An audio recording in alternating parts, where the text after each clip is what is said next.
నేను చెప్పినట్టే జరిగింది. చంద్రబాబు నాయుడు గారు ఇప్పుడు అయ్యో సపోర్ట్ ఇవ్వక ముందే స్ట్రాంగ్ గా ఉండి స్పెషల్ స్టేటస్ బడ్జెట్లు స్పెషల్ ప్యాకేజ్ తెచ్చుకుంటే బాగుందని. ఎందుకంటే కేంద్ర బడ్జెట్ ఆంధ్రప్రదేశ్ గురించి చూడండి. స్టీల్ ప్లాంట్కి ₹1 ఇవ్వలేదు. మనం 50,000 కోట్లు ట్యాక్స్ రూపం కట్టినప్పుడు 600 కోట్ల అవసరానికి స్టీల్ ప్లాంట్ ₹1 ఇవ్వలేదని ఇంత ఫైట్ చేసిన తర్వాత పోని పోలవరంకి ఏమైనా ఇచ్చారా, అమరావతికి ఏమైనా ఇచ్చారా? 15,000 కోట్లు ఇస్తారట. అరే మన అప్పే 13 లక్షల కోట్లు, దాని వడ్డీయే 1,30,000 కోట్లు, అంటే సంవత్సరానికి నెలకు 10,000 కోట్లు. వాళ్ళు 15,000 కోట్లు 5 సంవత్సరాలు ఇస్తే పోను 1 ఇయర్లో ఇస్తే ఎక్కడ సరిపోద్ది మనకి? ఇప్పుడు అర్థమైందా? విజన్ ఉండాలా, అది లేకే రాష్ట్రం నాశనం అయిపోతుంది.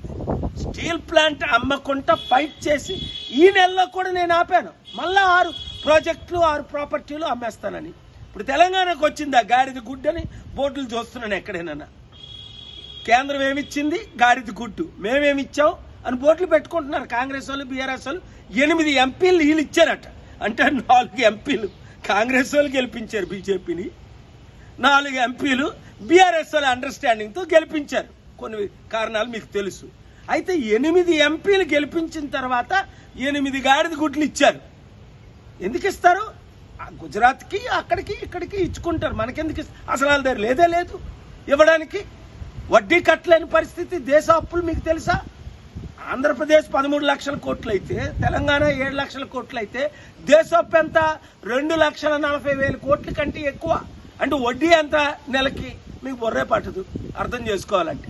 కనుక ఎకనామిక్ సమ్మిట్ పెడదామని సెంటర్ ఒప్పుకుంటే రేవంత్ రెడ్డి గారిని నేను మోదీ గారి గురు ఆయన రూపాలా గారిని ఒప్పిస్తే సమ్మిట్ పెట్టకుండా ఎందుకు డిలే చేస్తున్నాం?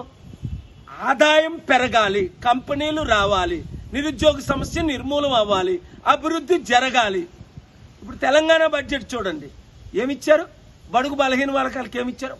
అద్భుతమైన పార్టీలు చేసుకుంటున్నారు, స్పెషల్ ఫ్లైట్లలో తిరుగుతున్నారు, 1,000 కోట్లు వేస్ట్ చేస్తారు. ప్రజలు సూసైడ్ చేసుకుంటున్నారు. చిత్తశుద్ధి ఉన్న మీడియా మాత్రమే ఈ వీడియోను బ్రాడ్కాస్ట్ చేస్తుంది. పిల్లలు, యూత్, మీరు దీన్ని వైరల్ చేయండి. మార్పు రావాలి. ఆ మార్పు మనమే తీసుకొని రావాలి.